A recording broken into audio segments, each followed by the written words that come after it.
Assalamualaikum warahmatullahi wabarakatuh. Salam sejahtera.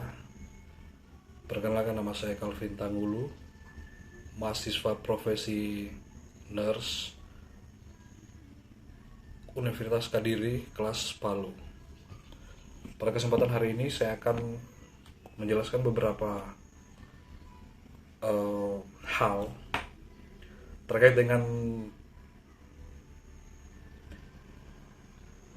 tugas asuhan keperawatan yang saya angkat, yang berjudul asuhan keperawatan gerontik dengan diagnosa non-hemorrhagic stroke.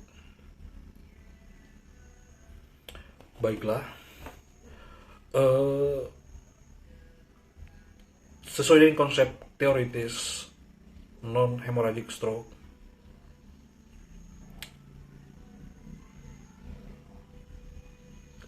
adalah suatu gangguan peredaran darah di otak atau dikenal dengan CVA, cerebrovascular accident. Adalah gangguan fungsi saraf yang disebabkan oleh gangguan aliran darah dalam otak yang dapat timbul secara mendadak dalam beberapa detik atau dalam beberapa jam dengan gejala atau tanda yang sesuai dengan daerah yang terganggu. Menurut Sofian 2015. Kemudian menurut Marciano 2017, stroke atau cedera cerebrovaskuler adalah kehilangan fungsi otak yang diakibatkan oleh berhentinya suplai darah ke bagian otak. Ini adalah kulminasi penyakit cerebrovaskuler selama beberapa tahun. Kemudian menurut Sudoyo 2015, stroke non-hemorrhagic adalah sindrom klinis yang memicu timbulnya mendadak, progresi cepat, defisit neurologi vokal atau global yang berlangsung 24 jam atau lebih, langsung menimbulkan kematian yang disebabkan oleh peredaran darah otak non-traumatik.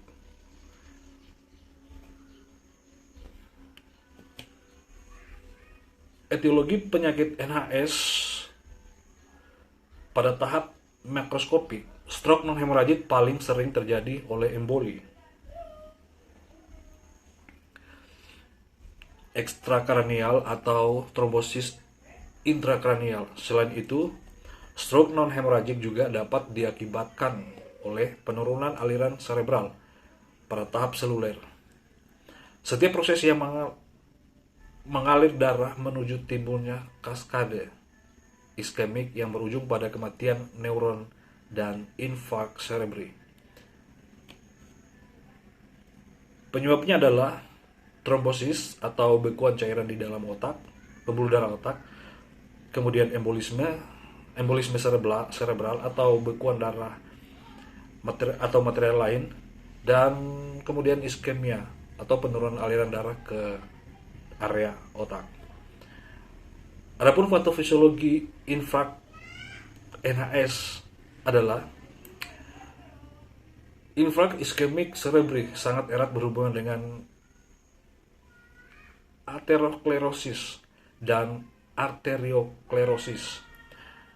Aterosklerosis dapat menimbulkan bermacam-macam manifestasi klinis dengan cara menyempitkan lumen pembuluh darah, kemudian oklusi mendadak pembuluh darah karena perpindahan trombus dan perdarahan arteren. Yang ketiga, dapat terbentuk trombus yang kemudian dilepaskan sebagai emboli. Yang keempat adalah menyebabkan aneurisma, yaitu lemahnya dinding pembuluh darah atau menjadi lebih mudah sehingga mudah robek. Faktor yang mempengaruhi aliran darah ke otak menurut Marciano adalah keadaan kapal darah. Yang kedua, viskositas darah meningkat, hematokrit meningkat, aliran darah ke otak meningkat, anemia berat, oksigenasi ke otak meningkat. Kemudian ketiga adalah tekanan darah sistemik, memegang peranan perfusi otak otoregulasi otak adalah kemampuan intrinsik pembuluh darah untuk diberikan agar pembuluh darah otak tetap konstan. Ada perubahan tekanan perfusi otak.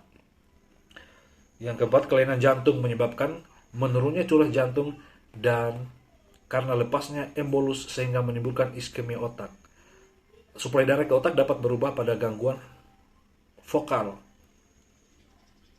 atau trombus, emboli, perdarahan dan spasme vaskuler, atau oleh karena gangguan umum atau dengan kata lain hipoksia karena gangguan perdarahan dan jantung. Manifestasi klinik menurut Sudoyo, secara umum gejala stroke meliputi 1. Defisit neurologi yang terjadi secara mendadak, seperti kelemahan otot wajah, kelemahan otot lengan dan tungkai, terutama pada salah satu sisi tubuh. Hemiparesis atau kelemahan dan hemiplegia, paralisis, yang terjadi pada salah satu sisi tubuh lazim terjadi setelah serangan stroke. Kedua gejala ini sering disebabkan oleh sumbatan arteri cerebral anterior dan media yang menimbulkan infark pada area motorik korteks frontal. Hemiparesis dan hemiplegi terjadi secara kontralateral. Infark pada area motorik korteks sebelah kanan menyebabkan hemiplegi sebelah kiri, atau sebaliknya. Hal ini terjadi karena serabut saraf saling menyilang pada traktus piramida. Kedua, kehilangan kemampuan bicara atau memahami pembicaraan. Ini disebabkan oleh defisit kemampuan kehilangan kemampuan bicara atau berbicara adalah defisit kemampuan berkomunikasi. Afasia dapat merusak beberapa atau semua aspek kemampuan komunikasi seperti berbicara, membaca, menulis, dan memahami bahasa orang lain. Afasia terjadi karena sumbatan arteri cerebral media yang menyebabkan infark pada hemisfer kiri cerebral. Afasia umumnya berhubungan dengan hemiplegi, yaitu mencakup hemisfer dominan. Pasien dengan tangan kanan dominan memiliki pusat bicara pada hemisfer kiri cerebral atau sebaliknya. Sehingga pada pasien dengan tangan kanan dominan yang mengalami hemiplegi kanan biasanya mengalami afasia karena infark yang terjadi pada hemisfer kiri. Juga menyebabkan rusaknya fungsi bicara.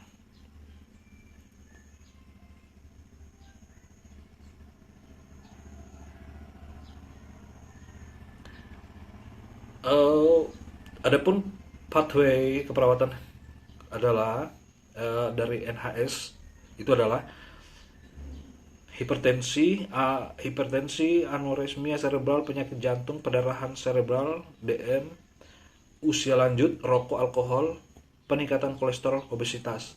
Itu akan menyebabkan trombus emboli atau perdarahan otak, trombus emboli, perdarahan otak. Dari perdarahan otak tersebut akan terjadi satu, gangguan aliran darah ke otak. Aliran darah ke otak menyebabkan kerusakan neuromotorik, terus akan menyebabkan transmisi impuls UMN ke LMN terganggu, kemudian menyebabkan kelemahan otot progresif, kemudian mobilitas terganggu, dan timbullah diagnosa perawatan gangguan mobilitas fisik. Yang kedua adalah pecahnya pembuluh darah otak. Pecah pembuluh darah otak akan mengakibatkan perdarahan intrakranial. Perdarahan intrakranial menyebabkan dua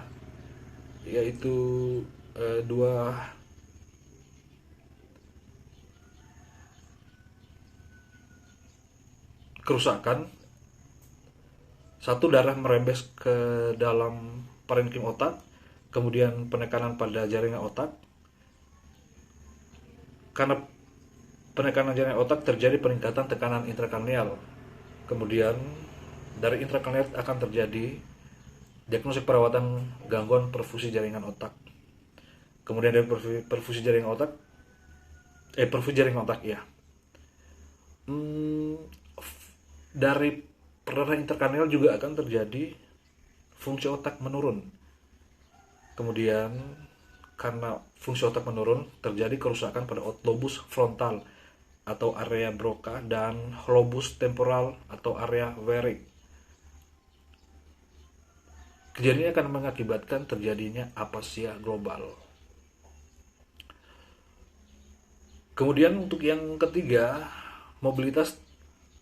karena mobilitas terganggu, selain akan menyebabkan gangguan mobilitas fisik, juga akan menyebabkan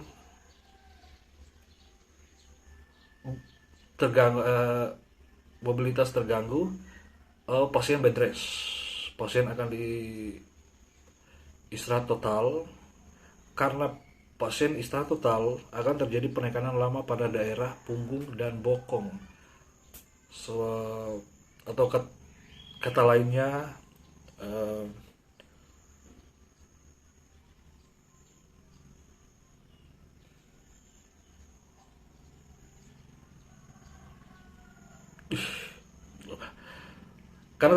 karena terjadi penekanan, akan terjadi suplai nutrisi dan oksigen ke daerah tertekan berkurang.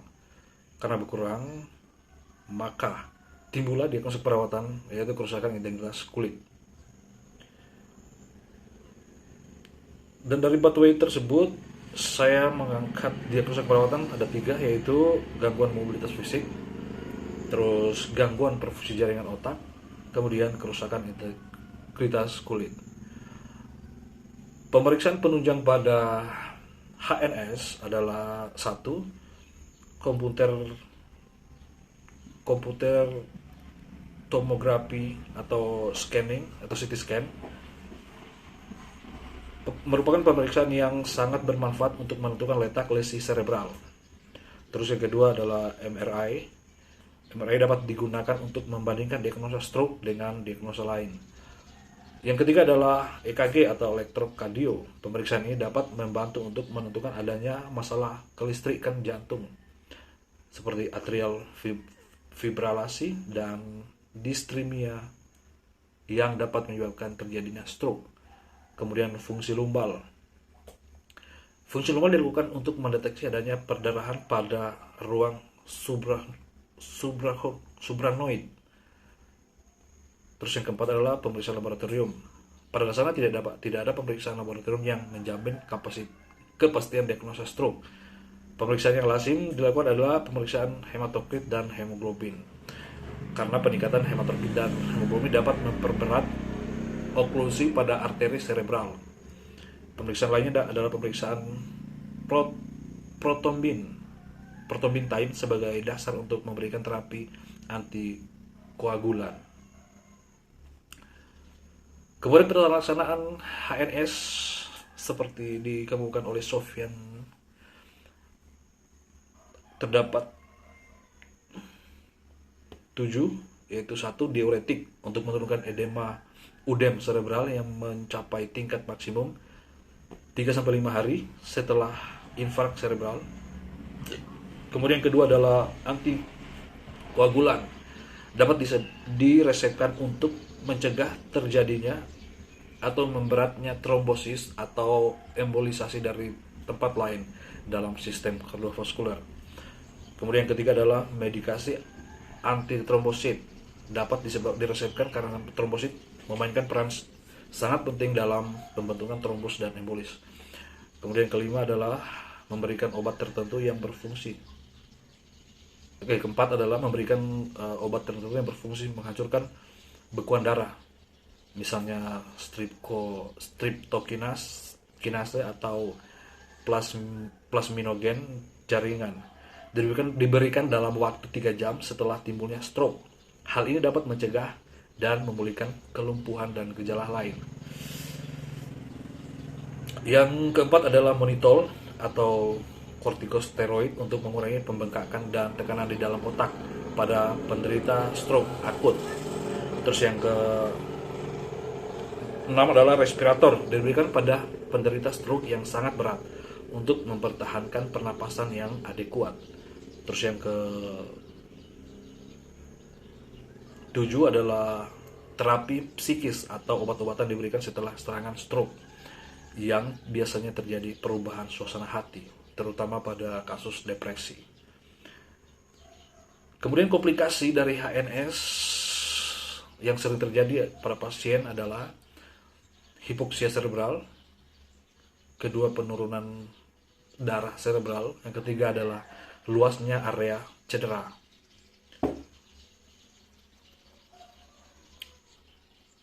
Konsep keperawatan HNS meliputi pengkajian.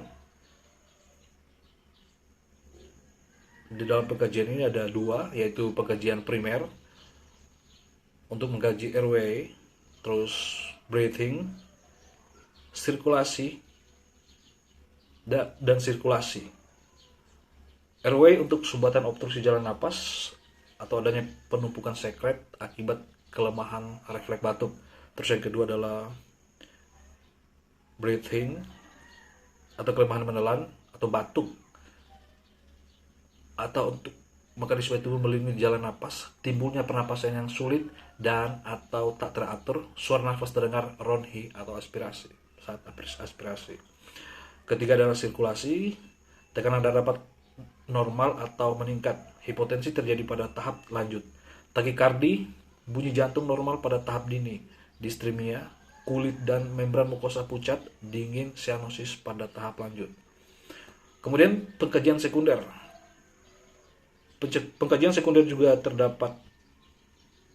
Yang dikaji ada 6, 7 yang meliputi aktivitas dan istirahat, didapatkan untuk mendapatkan data subjektif, terus data objektif. Data objektif, kesulitan dalam beraktivitas, kelemahan, kehilangan sensasi atau paralisis, kemudian mudah lelah, kesulitan istirahat. Dan data objektifnya didapatkan perubahan tingkat kesadaran, kemudian perubahan tonus otot, flaksit atau spastik, paralisis, dalam hal ini hemiplegi, kelemahan umum, dan gangguan penglihatan. Untuk sirkulasi, data subjektifnya yaitu riwayat penyakit jantung. Terus yang data objektifnya hipertensi arterial dan distremia, perubahan EKG, pulsasi, kemungkinan bervariasi, denyut karotis, femoral dan arteri iliaka atau aorta abdominal. Yang ketiga, integritas ego. Data subjektifnya adalah perasaan tidak berdaya atau hilang harapan, dan data objektifnya kami temukan emosi yang labil dan mudah marah, kemudian kesulitan berekspresi diri. Untuk yang keempat, eliminasi. Data subjektifnya adalah inkontinensia atau anuria, kemudian distensi abdomen, kandung kemih sangat penuh, tidak adanya suara usus atau ileus paralitik. Kemudian makan minumnya, data subjektif yaitu ditemukan nafsu makan hilang, nausea atau vomitus menandakan adanya PTIK, kemudian kehilangan sensasi lidah, pipi, tenggorokan, disfagia, riwayat DM, peningkatan lemak dalam darah. Untuk data objektifnya adalah problem dalam mengunyah, menurunnya refleks palatum dan faring. Kemudian yang kedua adalah obesitas atau faktor resiko. Yang keenam adalah sensori neural. Data subjektifnya ditemukan pusing atau sinkop sebelum VCA. Terus yang B, nyeri kepala pada perdarahan intracerebral atau perdarahan subarachnoid. C, kelemahan, kesemutan atau kebas, sisi yang terkena terlihat seperti lumpuh atau mati. Kemudian D, penglihatan berkurang. E, sentuhan. Didapatkan hilang sensor pada sisi kolateral, pada ekstremitas, dan pada muka ipsilateral atau sisi kanan, sisi yang sama. Kemudian yang G, gangguan rasa pengecapan dan penciuman. Data objektifnya adalah status mental, koma biasanya menandai stadium pendarahan gangguan tingkah laku seperti yang lagi. Kedua, ekstremitas, kelemahan paralisis. Ketiga, C, wajah paralisis. Keempat, afasia. Kelima, kehilangan kemampuan mengenal atau melihat. Terus G, apraksia atau kehilangan kemampuan menggunakan motorik. F, reaksi dan ukuran pupil tidak sama dilatasi dan tak bereaksi pada sisi ipsilateral. 7 adalah nyeri atau terkait dengan kenyamanan. DS-nya ditemukan sakit kepala yang bervariasi intensitasnya. Kemudian data objektifnya tingkah laku yang tidak stabil, gelisah, ketegangan otot atau fasial. Kedelapan adalah respirasi. DO-nya perokok. Data objektifnya tidak ada. Kemudian kesembilan adalah keamanan. Data objektifnya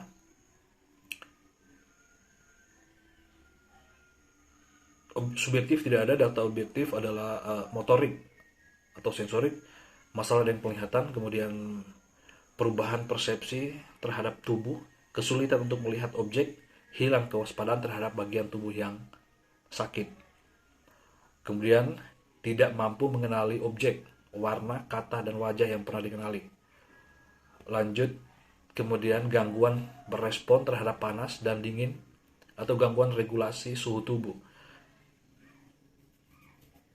Dan kemudian gangguan dalam memutuskan perhatian sedikit terhadap keamanan. Berkurang kesadaran diri.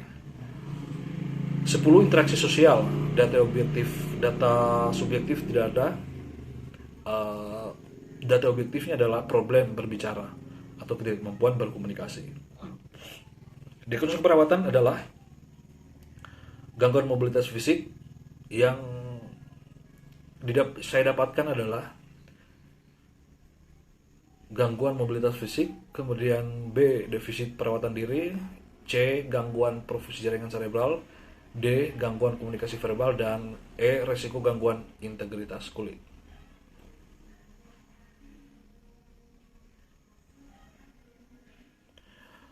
Intervensi keperawatan pada gangguan mobilitas fisik berhubungan dengan gangguan metabolisme sel, keterlambatan perkembangan, pengobatan, kurang support, keterbatasan ketahanan kardiovaskular, kehilangan integritas struktur tulang, terapi pembatasan gerak, kurang pengetahuan tentang kegunaan pergerakan fisik, indeks massa tubuh di atas 75 tahun, kerusakan persepsi sensori, tidak nyaman atau nyeri, kerusakan muskuloskeletal dan neuromuskuler, intoleransi aktivitas atau penurunan kekuatan dan stamina, kemudian depresi mood atau cemas, kemudian kerusakan kognitif, penurunan kekuatan otot, kontrol dan atau massa, kemudian keengganan untuk memulai gerak, terakhir gaya hidup yang menetap. Tujuan dan kriteria hasil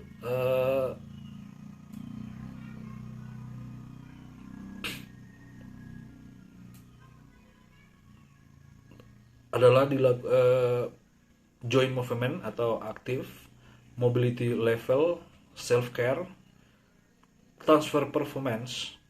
Setelah dilakukan tindakan keperawatan selama gangguan mobilitas fisik teratasi dengan kriteria hasil, 1, klien meningkat dalam aktivitas fisik. Kedua, mengerti tujuan dari peningkatan mobilitas. Ketiga adalah memverbalisasikan perasaan dalam meningkatkan kekuatan dan kemampuan berpindah.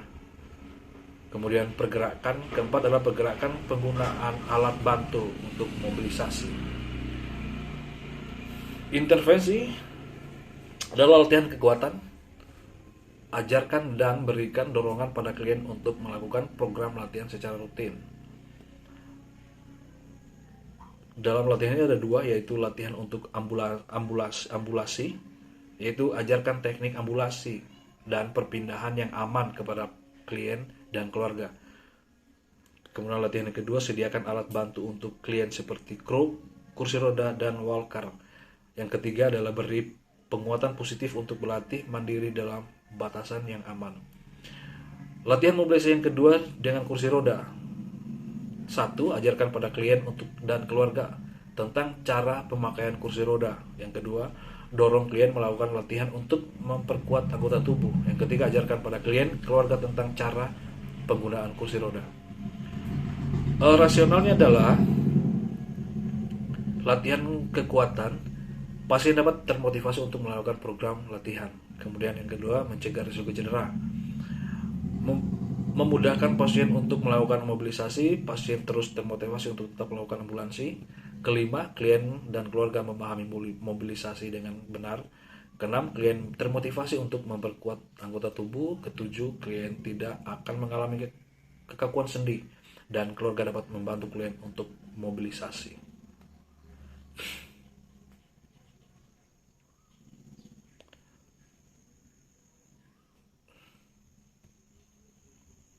Untuk diagnosa keperawatan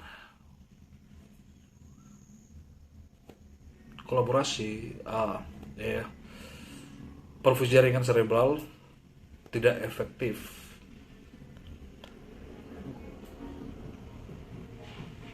Perfusi jaringan cerebral tidak efektif berhubungan dengan gangguan afinitas Hb oksigen, penurunan konsentrasi Hb, hipervolemia, hipovolentasi, hipoventilasi, gangguan transport O2, gangguan aliran arteri dan vena. Data objektifnya ditemukan gangguan status mental, kedua perubahan perilaku, ketiga perubahan respon motorik, keempat perubahan reaksi pupil, kelima kesulitan menelan, kelemahan atau paralisis ekstremitas, dan 8 adalah abnormalitas bicara. Kriteria tujuan adalah struktural status, neurologik status, tisu perfusion cerebral. Setelah dilakukan asuhan selama 3, ketidakefektifan perfusi jaringan cerebral teratasi dengan kriteria hasil, yaitu 1. Tekanan sistol dan diastol dalam rentang yang diharapkan, tidak ada ortostatik hipertensi, ketiga komunikasi jelas, keempat menunjukkan konsentrasi dan orientasi, kelima pupil seimbang dan reaktif, keenam bebas dari aktivitas kejang, dan ketujuh tidak mengalami nyeri kepala.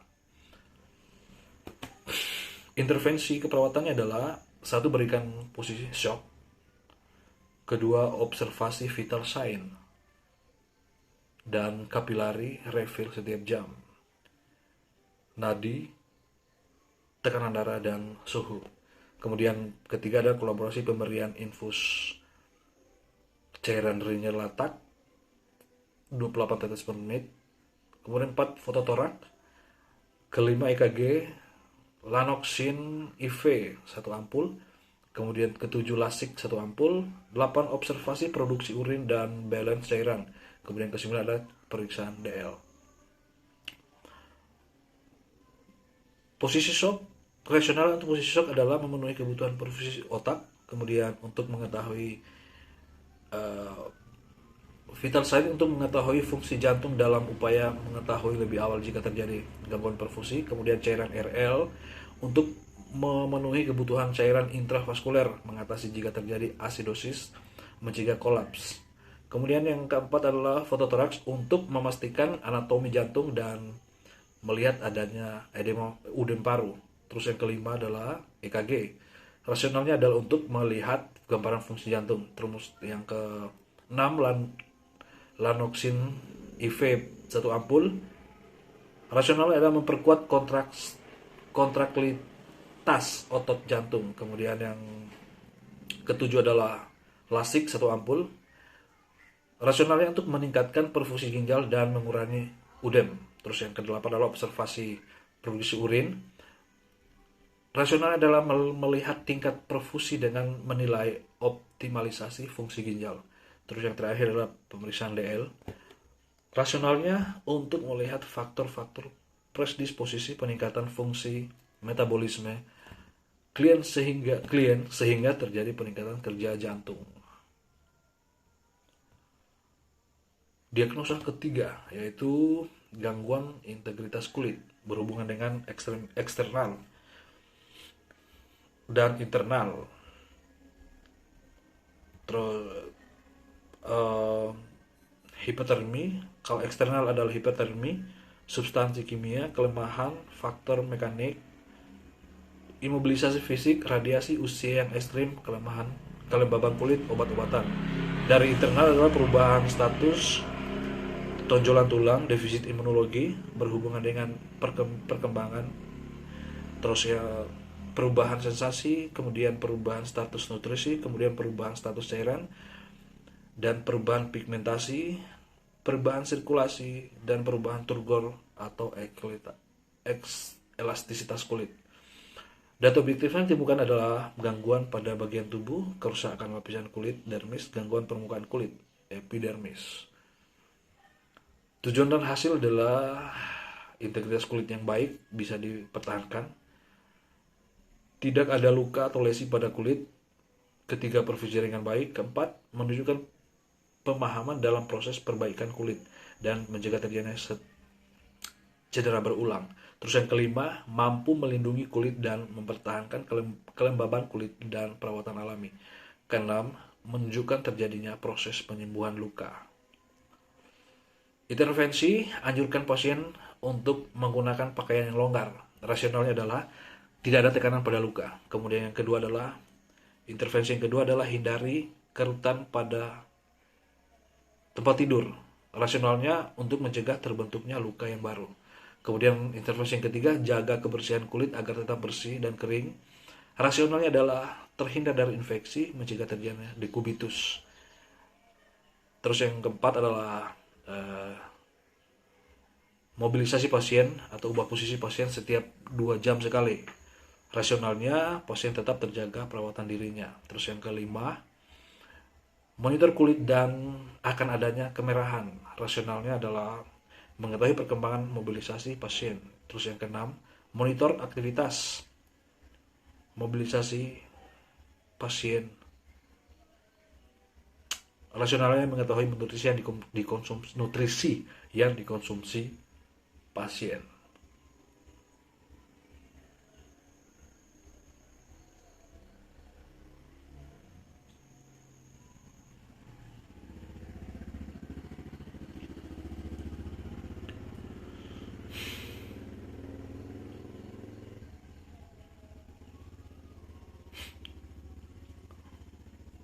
Resume perawatan darurat pada dengan diagnosis NHS.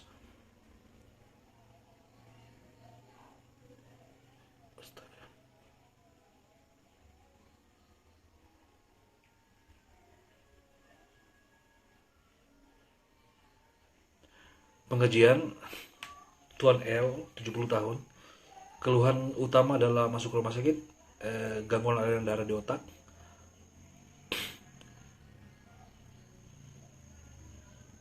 Terus seperti ditusuk Q, R kepala, S 3 T, PQRST.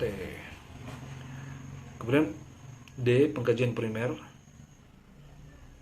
airway tidak ada sumbatan, terus breathingnya 21 kali per menit, retraksi otot nafas tidak ada, sirkulasi tekanan darah 140/80, nadi 104 kali per menit, suhu 36, disability kesedang apatis, ekspor environment atau event, deformitas tidak ada, kontusio tidak ada, abrasi tidak ada, penetrasi tidak ada, laserasi tidak ada. Pekerjaan sekunder, riwayat kesehatan sekarang, pasien masuk rumah sakit dengan keluhan kepala pusing, sakit kepala, badan bagian kanan terasa lemah.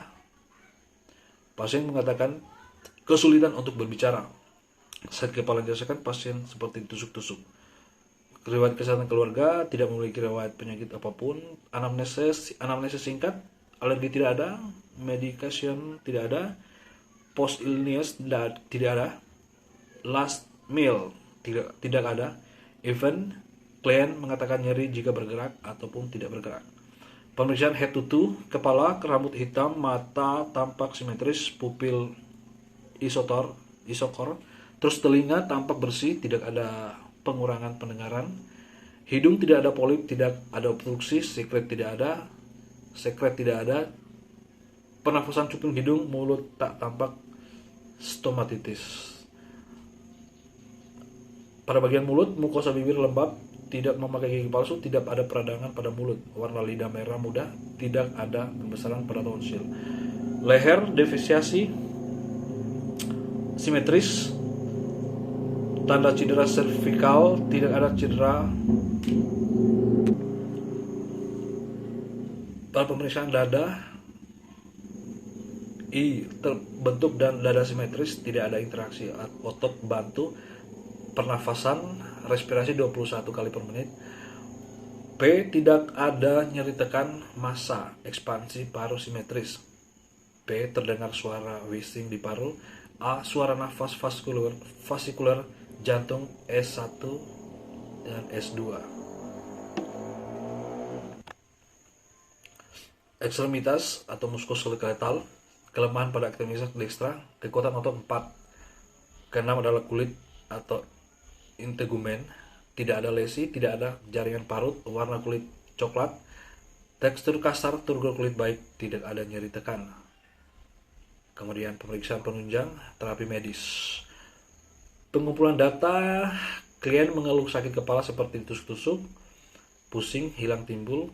B, klien mengatakan bagian kanan terasa lemah. C, klien mengatakan kesulitan untuk bicara. D, KU lemah. E, kesadaran apatis. F, GCS 11. G, pasien tampak berbicara pelo. H, skala nyeri 3. I, kekuatan otot 4 pada ekstremitas dekstra. J, klien membutuhkan bantuan untuk aktivitas sehari-hari. K, CRT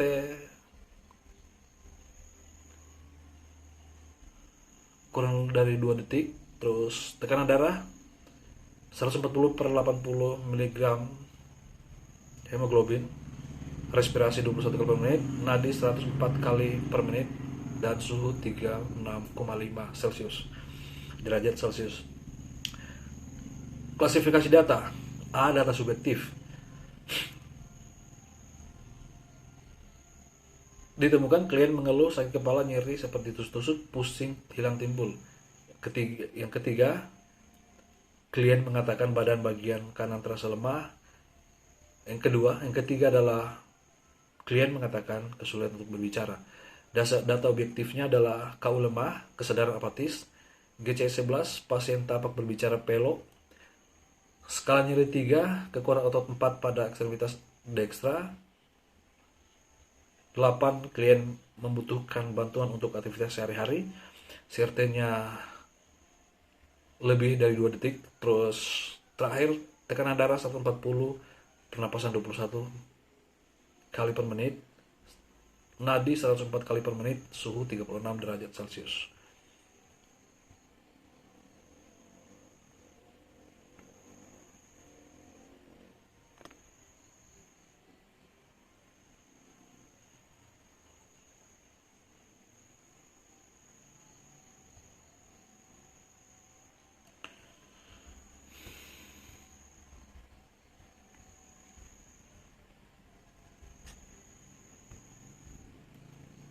Analisa data fokus, data subjektifnya tidak ada.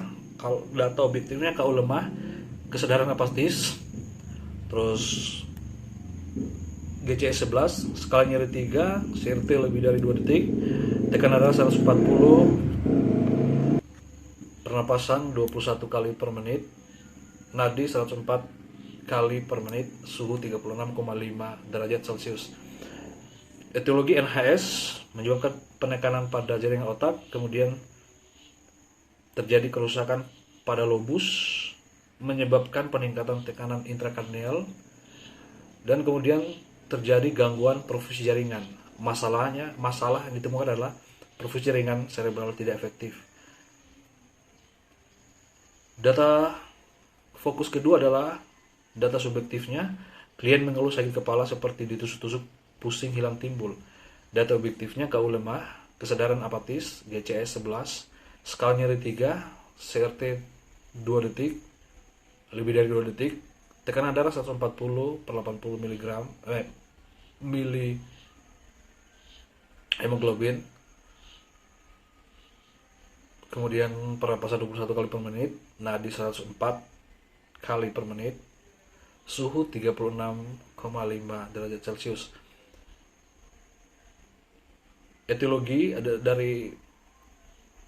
Etiologinya pelepasan mediator kimiawi atau bradikinin, histamin, dan prostaglandin menyebabkan saraf aferen menerjemahkan stimulus, dan terjadi stimulus disalurkan ke medula spinalis, tempat persepsi nyeri, mengakibatkan organ target dan menyebabkan nyeri. Masalah yang didapatkan adalah nyeri. Kemudian data fokus yang ketiga adalah data subjektifnya. Klien mengatakan bagian kanan terasa lemah. Kedua, klien mengatakan kesulitan untuk bicara. Data objektifnya KU lemah, kesadaran apatis, GCS 11. Kemudian pasien tampak berbicara pelo, dan yang kelima adalah kekuatan otot 4 pada ekstremitas dekstra. NHS menyebabkan kerusakan neuromotorik. Akibat kerusakan neuromotorik terjadi kelemahan otot progresif dan akan menyebabkan mobilitas terganggu. Dan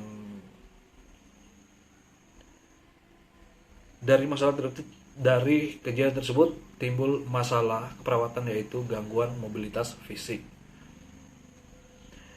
Diagnosa perawatan yang saya angkat adalah 3. 1. Perfusi jaringan serebral tidak efektif berhubungan dengan peningkatan tekanan intrakranial. Kemudian kedua adalah nyeri akut berhubungan dengan agen injuri biologis. Yang ketiga adalah gangguan mobilitas fisik berhubungan dengan kerusakan neuromotorik.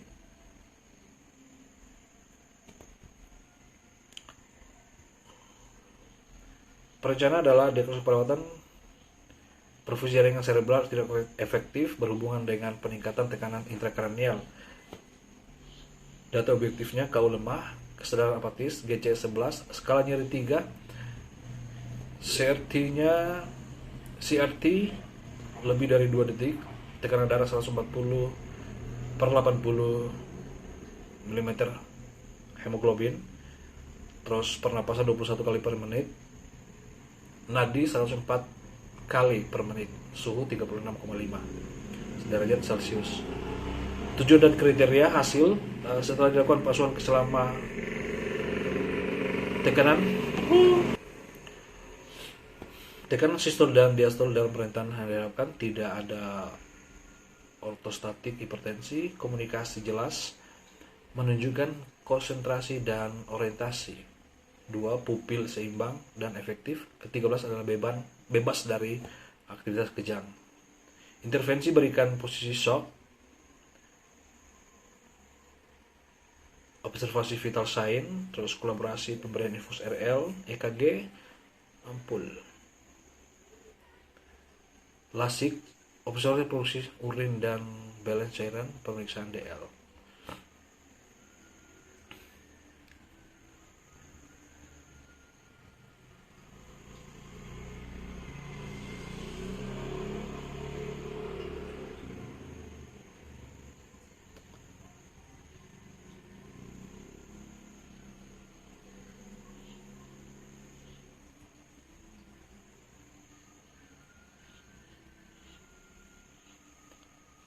Dari intervensi kita lanjut ke implementasi. Senin 16 Agustus 2021 memberikan posisi shock. Kemudian kedua mengobservasi vital sign. Ketiga mengkolaborasi pemberian cairan infus. Keempat mengobservasi produksi urin dan balance cairan. Kelima mengkolaborasi untuk pemeriksaan DL. Keenam memberikan terapi. Ketujuh melakukan pemeriksaan EKG. Evaluasi subjeknya tidak ada. Objeknya KU lemah, kesadaran apatis, GC11, skala nyeri 3, CRT lebih dari 2 detik, tekanan darah 140/80, pernapasan 21 kali per menit, nadi 104 kali per menit, suhu 36,5 per menit. 36,5 derajat Celcius.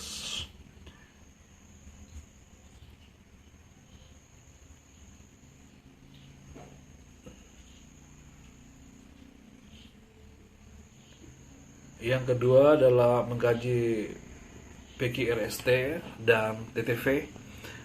Kemudian kedua mempertahankan tirabaring selama fase akut.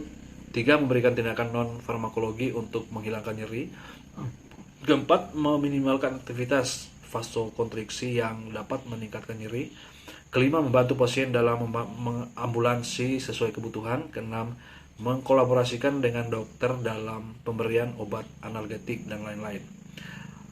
Evaluasi data subjektifnya klien masih mengeluh sakit kepala seperti ditusuk-tusuk, pusing, hilang timbul, KU lemah, kesadaran apatis, GC 11 skala nyeri 3, CRT lebih dari 2 detik, tekanan darah 140/80 mm hemoglobin mm Hg,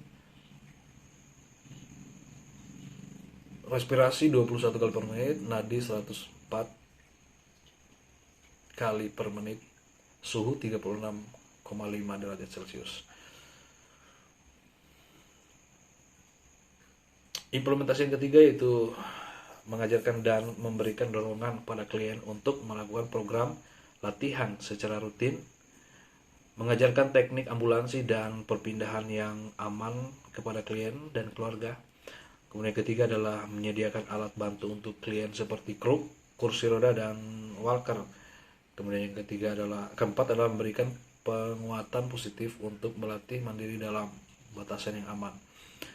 Data subjektifnya klien masih mengatakan badan bagian kanan terasa lemah.